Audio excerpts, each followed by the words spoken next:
It is. This is uploading. Yes, here. Yeah, that is uploading. To come here, desktop. This have to close, Yeah. No, this anti-histaminic.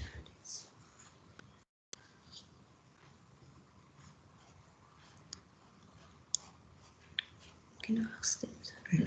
See. Hello? Can you hear me?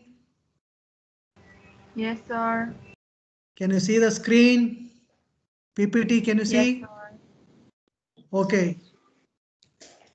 We'll wait for another 1 or 2 minutes. Shall we start? Hello?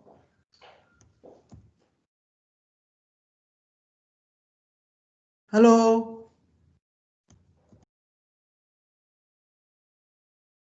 Yes, sir. Okay.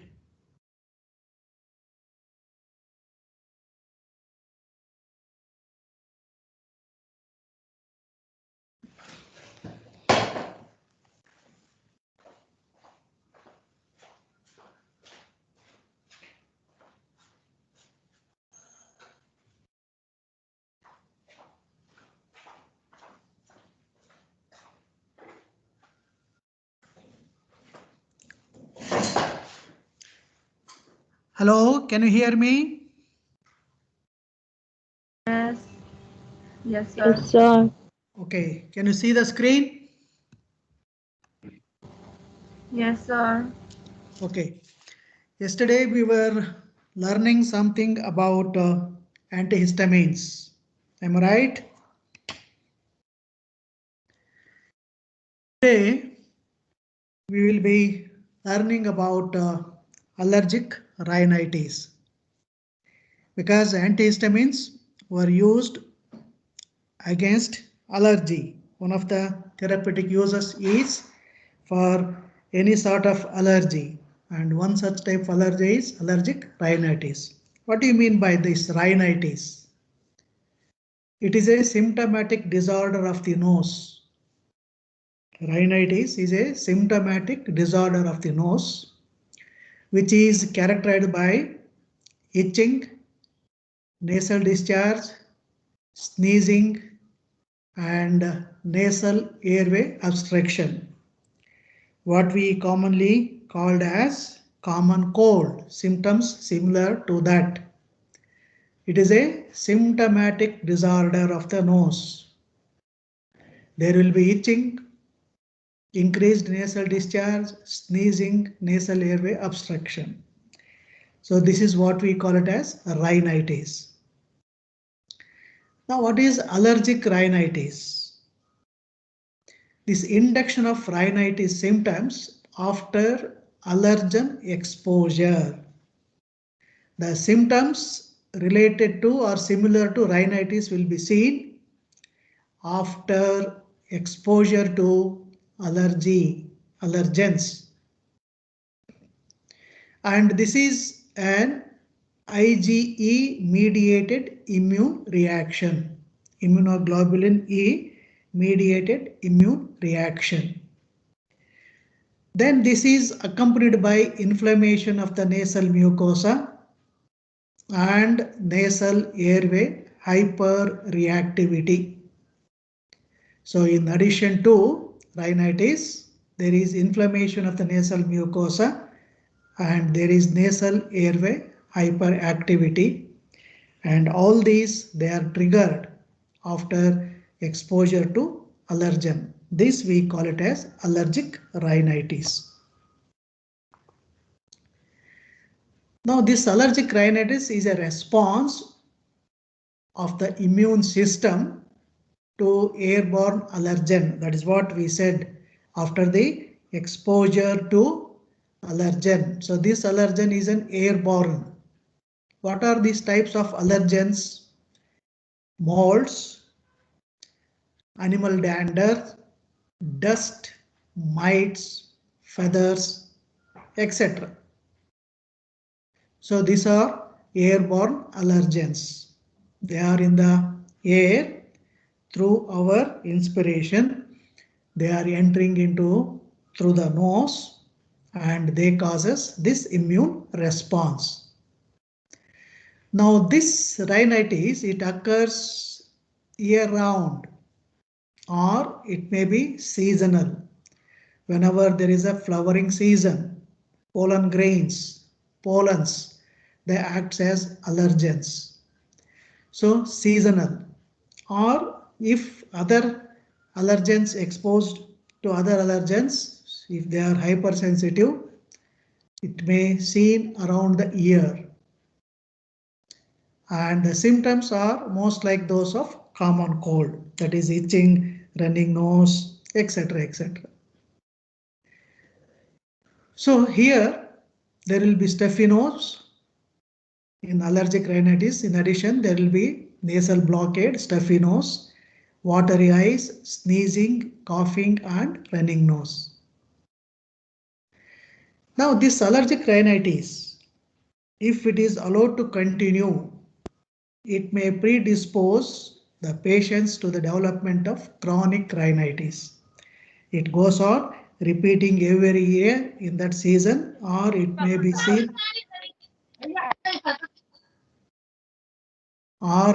seen around the year. Now let us see the algorithm of allergic rhinitis. When the person is exposed for the first time, first exposure, that is for the first time in the life of the individual, when he is exposed, he got sensitized. That we call it as phase of sensitization. He will not suffer, but his immune system is sensitized. On re-exposure, after that, when once again he is exposed, there will be mast cell degranulation, which releases histamine and causes all these reactions. So that is a normal phenomenon. Now, for example, if there is an exposure of genetically predisposed individuals to allergens, because not all the people they are having they will get the symptoms when once they are exposed. So genetically predisposed individuals, the immune system is sensitized in certain individuals for these allergens. What are these? As I said, pollen, animal dander, fur, etc. When genetically predisposed individual is exposed to the allergens, there is activation of T lymphocytes. These activated T lymphocytes stimulates IgE production by B lymphocytes. And this IgE coat mast cells, and when once there is re-exposure, there is mast cell degranulation, resulting in release of histamine. That's why we say it is an allergy, allergic rhinitis. Now, this, as I said, it may be seasonal, what we call it as intermittent allergic rhinitis, where you can see it less than 4 days in a week or less than 4 weeks in a year. If it is repeated less than 4 times in a year, or an episode lasting for less than 4 days in a week, we call it as intermittent allergic rhinitis. It may be mild or moderate severe. What is mild? The person will have a normal sleep, no impairment of daily activities, normal work and schooling, no troublesome symptoms. Whereas it is moderate to severe, there is a sleep disturbance, abnormal sleep, then impairment of daily activities because of running nose, itching, dry cough, etc. Problem at work and school, and these symptoms will be troublesome. Persistent allergic rhinitis. When we say persistent, if it is persist for more than 4 days in a week, or if it is appearing for more than 4 weeks per year, then we say persistent allergic rhinitis. Again, it may be mild or it may be severe. The same things and same phenomenon. Now, when once we say allergic rhinitis, what are the clinical manifestations? That I have already told you earlier. Running nose, watery eyes, frequent sneezing, cough, itching eyes, nose, roof of the mouth or the throat, itching. These eyes, nose, roof of the mouth or the throat.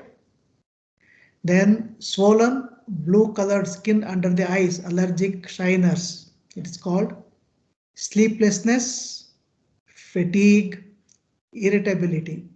These are all the clinical manifestations of allergic rhinitis. When it is repeatedly coming every season or every year 4 or 5 times, what will be the complications? It may lead to asthma, allergic asthma. That means this allergen stimulate the immune system, release of histamine, causing constriction of bronchi and bronchioles, causing asthma. So it is called allergic asthma.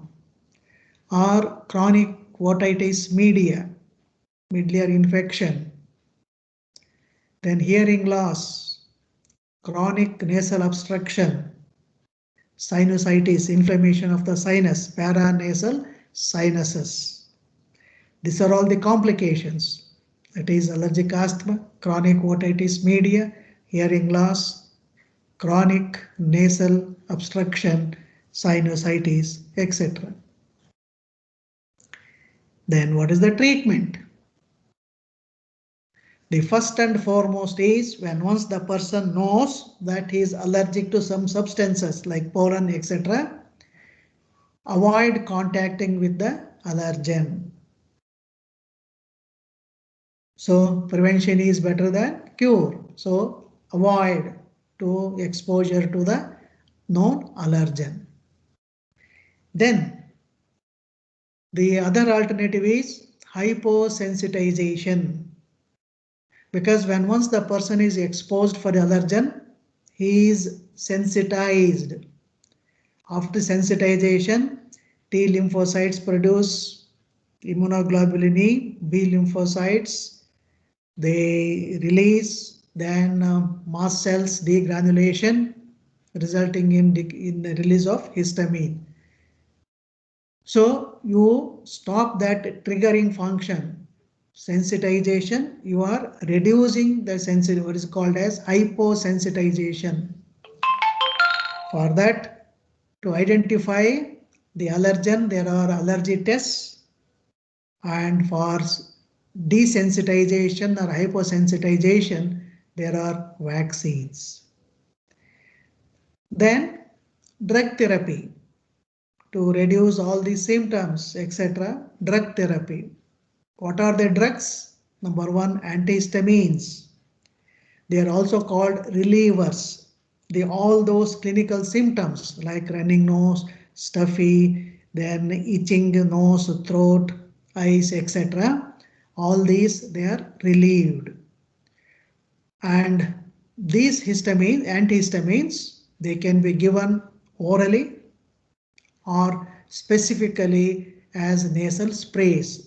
Since the pathology is in the nasal cavity, nasal spray. So nasal spray, they works superior, they works better. So they are superior to oral antihistamines. Then again, second group of drugs, steroids. Steroids, they try to prevent allergy. Sensitization, they downgrade, they prevent allergy. The antigen antibody formation and the formation of immunoglobulin E is suppressed or stopped. That's why they are called preventers. Steroids, they prevent allergic manifestations. Again, these are in the form of nasal sprays or nasal drops or oral preparations. Again, among these three, nasal sprays, they are superior. They are also called topical steroids, which are applied at the site of inflammation. Then other preparations, sodium chromoglycate, they try to stabilize the mast cell membrane. Even though there is a stimulus, there is no rupture of the membrane and liberation of these histamine. So they are called membrane stabilizers, sodium chromoglycate. Ipratropium, that is a atropium substitute, which will clear the nasal stiffness. Then similarly, the decongestants, where there is hyperactivity of the nasal mucous membrane, there is congestion. As a result, there is nasal blockade. To reduce that nasal blockade, decongestants, adrenaline group of drugs, they are sprayed into the nasal cavity. They act as decongestants. So basically, if you go for drug therapy, there are three categories of drugs. One is antihistamines, which will relieve the symptoms. Then steroids, which will prevent the allergy. And number three, other drugs, which will stabilize the mast cell membrane, sodium chromoglycate or ipratropium or nasal decongestants. These are the other group of drugs. Coming to the benefits of these drugs. Antihistamines, itching, they relieve. Nasal discharge, they reduce. Blockade, they may relieve or may not relieve. Then impairment of smell, they don't interfere or they don't improve. Nasal preparation, particularly in the form of a spray, nasal spray, antihistamine is agilostine. That is a better antihistamine nasal spray, agilostine. Anticholinergics, sneezing or itching, they don't control. Discharge, because anticholinergic, they reduces the secretions, nasal secretions. So nasal secretion are reduced. Blockade, they don't interfere. Impairment, they don't interfere.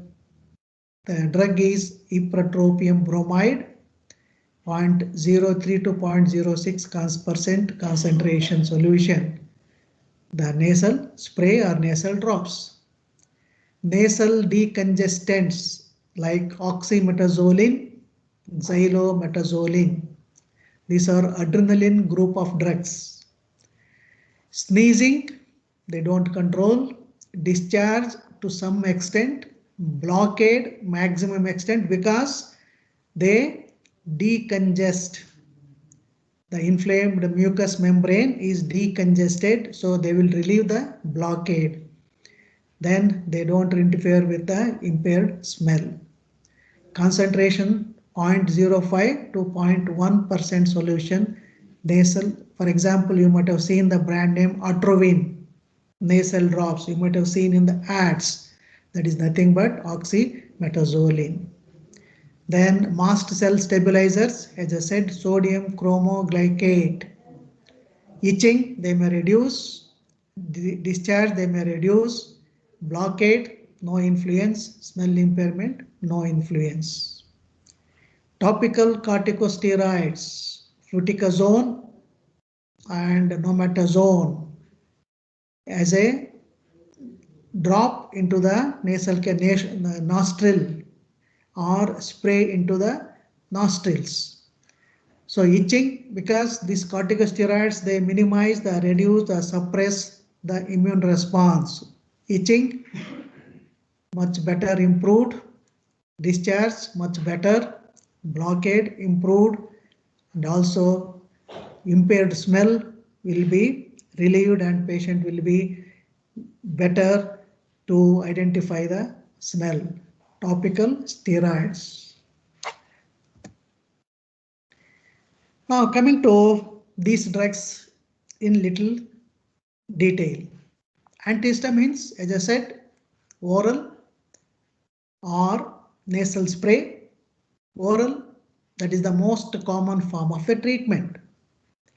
And particularly for this, if we use the first generation, the older conventional drugs, they cause drowsiness, dryness of mouth, urine retention, and blurred vision.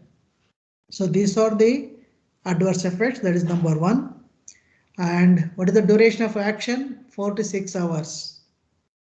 That means you have to minimum 3 times you have to take the drug. On the other hand, if you go for second generation antihistaminics like cetirizine and fexofenadine, they are long acting and they are non-sedating antihistaminics. So cetirizine 10 milligram once in every 24 hours. So no drowsiness, no dryness of mouth, no blurring vision, etc.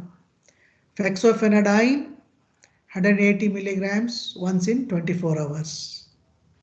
Nasal spray, that's what we are talking about. This nasal spray, they are superior to oral drugs.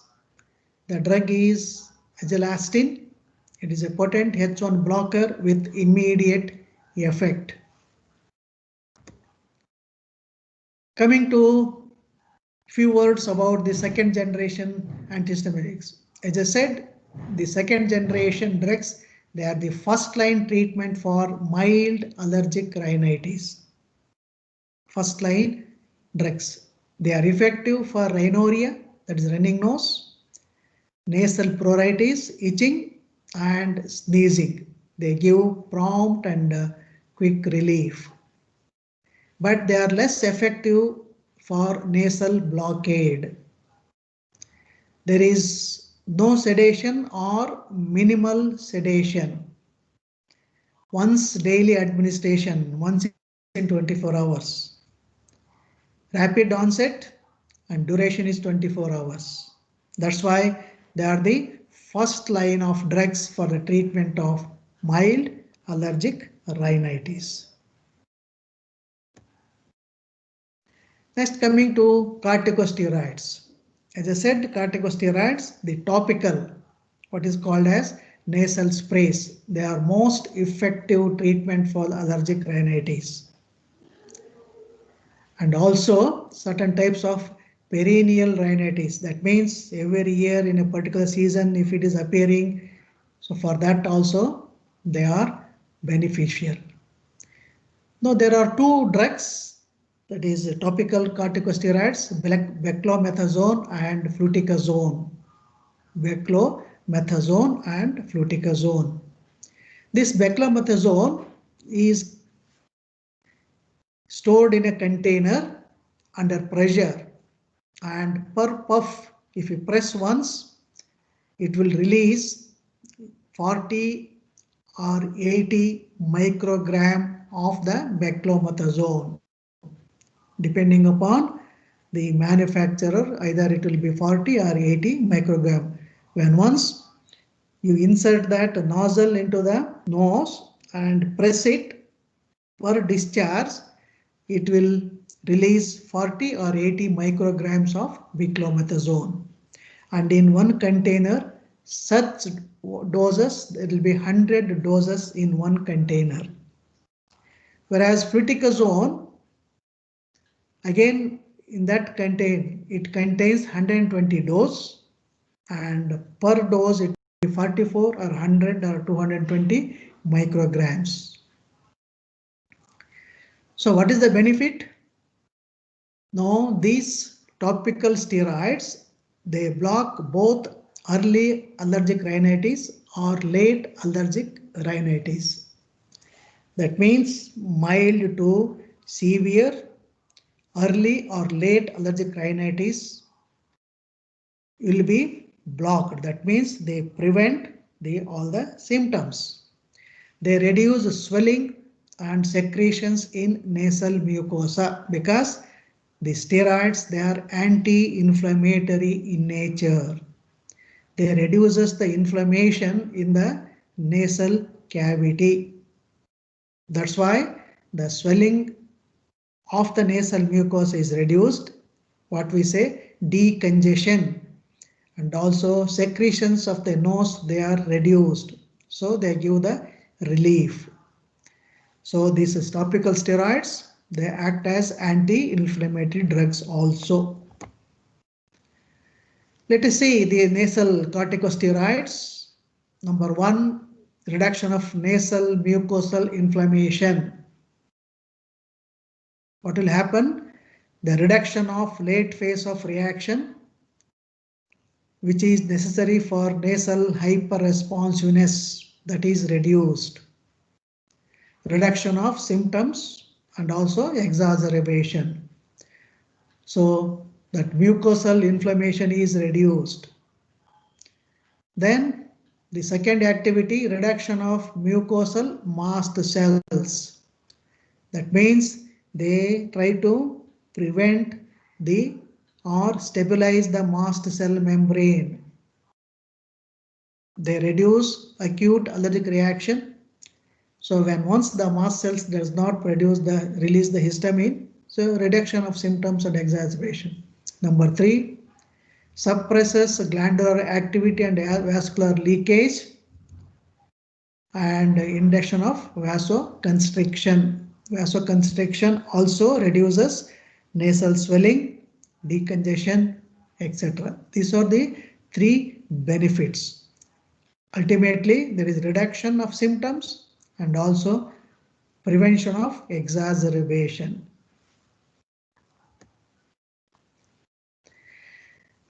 Now, a few words about that. These nasal corticosteroids, they are most potent anti-inflammatory agents that I have already told in the beginning. Steroids, whether you take it orally or topically, they have anti-inflammatory properties. So nasal corticosteroids, they are most potent anti-inflammatory agents. They are effective in treatment of all nasal symptoms, including obstruction. What are these nasal symptoms? Running nose, itching, stuffiness, etc., etc. All these symptoms, they are relieved. When compared to antihistamines and anti-leukotrienes, they are superior to antihistamines and anti-leukotrienes. They are the first line of pharmacotherapy for persistent allergic rhinitis. If there is repeated allergic rhinitis, or if it is persisting for more than 4 days in a week, persistent allergic rhinitis, they are the first line of drugs. These steroids, overall, they are safe to use because the dose what you are using is 30 or 40 or 60 or 80 or 120 micrograms. So very, very small dose. So they don't produce typical oral steroidal adverse effects. But what are other adverse reactions? These drugs, that is the nasal steroids, they themselves can cause irritation. That is number 1. Epistaxis.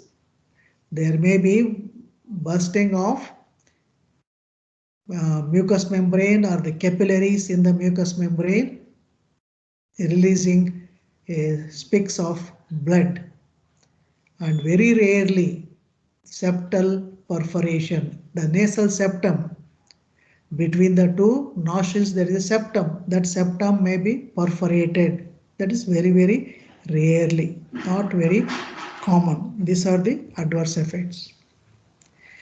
Next comes the immunotherapy, because we know that in the beginning we learned that this is a immune response for the allergens.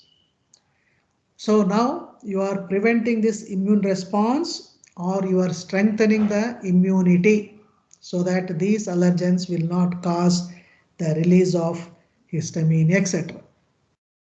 Now, how this immunotherapy is done? It involves repeated administration of an allergen extract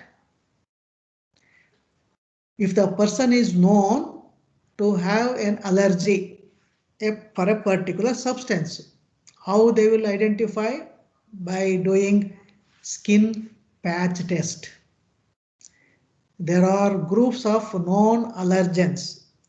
It may be a component of a food or a dust or a mite or a feather, etc., or a pollen. So they are injected in a very small quantity subcutaneously or intradermally and watch for the allergic reactions. That is a triple response. By doing so, they will try to identify the allergen. After knowing that allergen, there are marketed preparations, what are called as allergen extracts. For example, if he is allergic for a pollen grain, their extracts are there. So, repeated administration of allergen extracts. What for? To induce a state of immunological tolerance. The person will get that because you are giving dose repeatedly. So they get tolerance. What type of tolerance? For immunological response. They don't get the immunological response which they were getting earlier for these allergens. So that is the theme of this immunotherapy. Now, what are all the candidates for this immunotherapy? More severe cases of allergic rhinitis, not responding to medication. What medication? You have already seen antihistamine second generation, corticosteroids.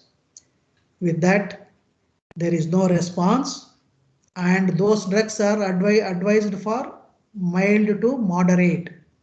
So more severe allergic reactions, more severe allergic rhinitis, and also allergic rhinitis not responding to medication may benefit from allergen immunotherapy. So you are not exposing each and every individual for, you are not recommending each and every individual for immunotherapy. More severe cases and also cases not responding to medication, they are the best candidates for immunotherapy. Now these allergen extracts given gradually in increasing doses till a maintenance dose is reached. What is that maintenance dose? The wheel reaction is minimized. Till that time you are giving in a gradual graded increasing dose, repeated administration. Now when once that maintenance dose is reached,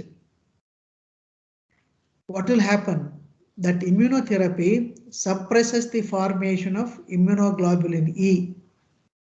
That is a trigger and raises the titer of immunoglobulin E antibody, so that these antigens will not form because antigen immunoglobulin E formation is suppressed, whereas antibody titer is increased. So their immune status is strengthened. Now this immunotherapy has to be given for a year before significant improvement of symptoms can be noticed. So there is no quick relief. We cannot expect that.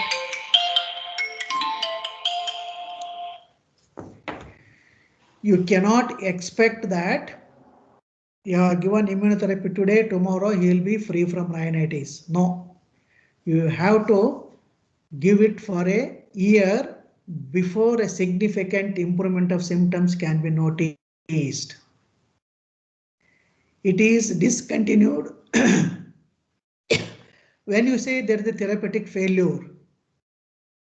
If there is no clinical improvement, even after uninterrupted treatment for 5 years, then you can say this treatment is useless, you can stop it.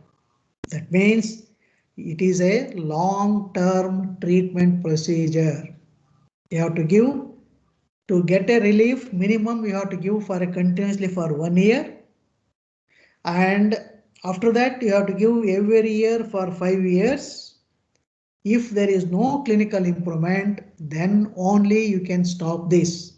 Otherwise you have to give uninterruptedly for 5 years. More effective in limited spectrum of allergens, in particular the seasonal pollen allergy.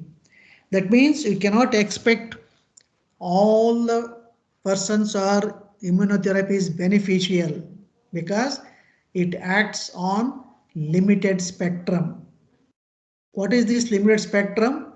A seasonal pollen allergy, they respond better. Now studies indicate that 3-year therapy is necessary. So when once the patient is showing some improvement, even then you have to continue it for another 3 years. Now what are the diseases accepted to be treated by immunotherapy? That means what are the good candidates for immunotherapy? So number 1, allergic rhinitis. Number 2, allergic asthma, allergic conjunctivitis, insect sting, and hypersensitivity. That means where there is immune response resulting in allergy. In such cases, immunotherapy is beneficial. Diseases does not accept to be treated by immunotherapy. They are not the fit candidates for immunotherapy. What are they? Food allergy, urticaria, rashes for unknown reason, and atopic dermatitis. These candidates are not fit for immunotherapy. Thank you. With this, we have concluded the topic on allergic rhinitis. Any doubts? Can you hear me? Hello? Yes, sir. Any doubts?